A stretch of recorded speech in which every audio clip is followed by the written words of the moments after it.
Good day everyone, especially to our instructor, Sir Geoffrey Marfa, and to my classmates. Today, I will discuss my topic entitled Data Gathering Procedures. I will explain each slide using simple examples so that the concepts are easier to understand. Let's begin. This is my presentation outline. First, I will define data gathering. Next, I will explain why is it important. Then I will discuss the 3 stages of data gathering preparation: before, during, and after data gathering. Finally, I will summarize the key points. Now that you know that I will discuss, let us start with a definition. Have you ever answered a survey at school? If yes, then you've already participated in data gathering. Data gathering is simply collecting the information needed for a research study. The information collected helps researchers answer their questions and make correct decisions based on facts. For example, if a teacher wants to know the study habits of grade 10 students, the teacher cannot simply assume that all students study every night. Instead, the teacher distributes questionnaires and collects the students' responses. Those responses become the data that the teacher analyzes to answer the research question. This shows that data gathering is an essential step because it provides factual information rather than personal opinions or assumptions. Since we already know what data gathering is, the next question is, why is it important? Simply because researchers cannot make reliable conclusions without evidence, right? If we rely on assumptions or personal opinions, our findings may not be accurate. That is why researchers collect data before drawing any conclusions. In research, there is a common principle called garbage in, garbage out. This means that if the data collected are inaccurate, incomplete, and or poor quality, the results of the research will also be unreliable. As you can see in this picture, the teacher is gathering feedback from students. This helps the teacher identify which lessons students understand and which topics they find difficult. Based on the collected information, the teacher can improve teaching strategies and provide better learning experiences. Another example, in this picture, healthcare professionals are collecting patient information such as symptoms, medical history, or test results. This data helps doctors make accurate diagnoses and decide on the most appropriate treatment for each patient. This picture, another, shows a business collecting customers' opinions through surveys or feedback forms. By analyzing their responses, the company can identify what customers like or dislike and use information to improve its products and services. These examples shows that data gathering is not only important in research but also in our everyday lives, whether in schools, hospitals, or businesses. Collecting accurate information helps people make informed decisions and improve the services they provide. Now that we understand why data gathering is essential in research and in real-life situations, let us examine a simple example to see how data gathering is applied in actual research study. Now, suppose a researcher wants to determine whether students prefer online classes or face-to-face classes. Instead of making assumptions or relying on personal opinions, the researcher prepares a survey questionnaire and asks students to answer it. After collecting all the responses, the researcher organizes, counts, and analyzes the data. The results will show which learning modality is preferred by most students and the reason behind their preferences.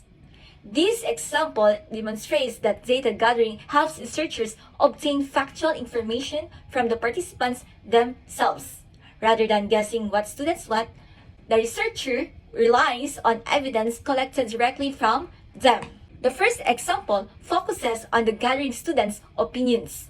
Let us now look at another example whether the researcher gathers data to measure the effectiveness of a teaching strategy. Another example, a teacher wants to know whether giving less homework helps students improve their academic performance. To answer this question, the teacher collects students' test scores before reducing the homework, and then collects another set of scores after implementing the change. By comparing the two sets of data, the teacher can determine whether reducing homework has a positive, negative, or no effect on students' learning. This example shows that researchers use data to evaluate the effectiveness of an intervention or strategy. Instead of relying on feelings or opinions, they use measurable evidence to support their conclusions. Now that we have seen how data gathering is applied in actual research situations, let us discuss what researchers should do before collecting any data. Preparation before data gathering.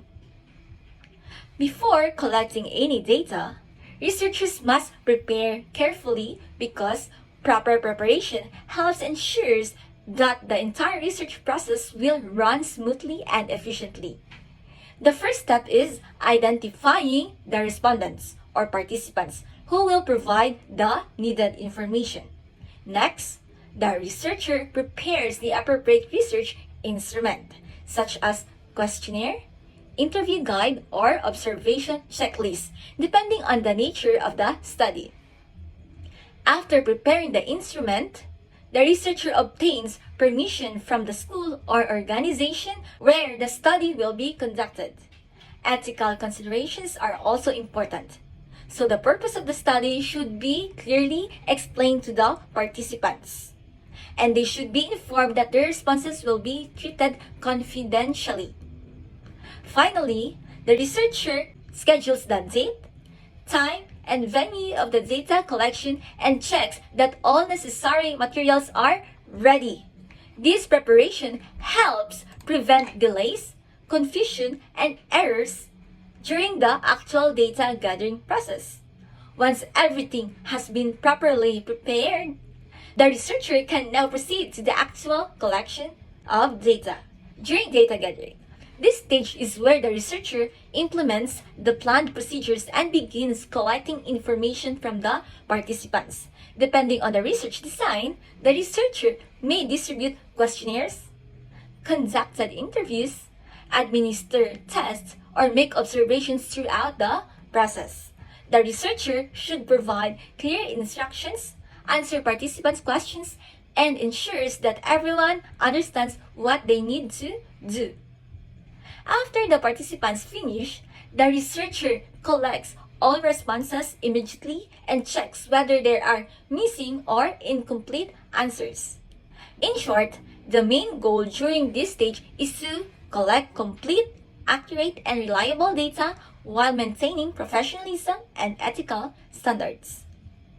Although the data have already been collected, the research process is still not complete.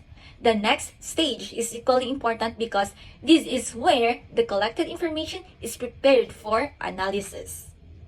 After data gathering. After data have been collected, the researcher carefully reviews all responses to check for missing or incomplete information. The collected data are then organized, coded, and stored securely to protect the confidentiality of the participants.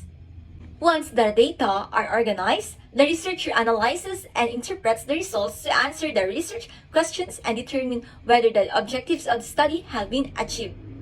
This stage is very important because even if data are collected successfully, the research will not produce meaningful results unless the information is properly organized and analyzed. Now, data gathering is an essential part of research because it provides the evidence needed to answer research questions accurately. It involves three important stages: before, during, and after data gathering, and each stage helps ensure reliable and trustworthy results. As future educators and researchers, we should always follow proper data gathering procedures to produce quality research.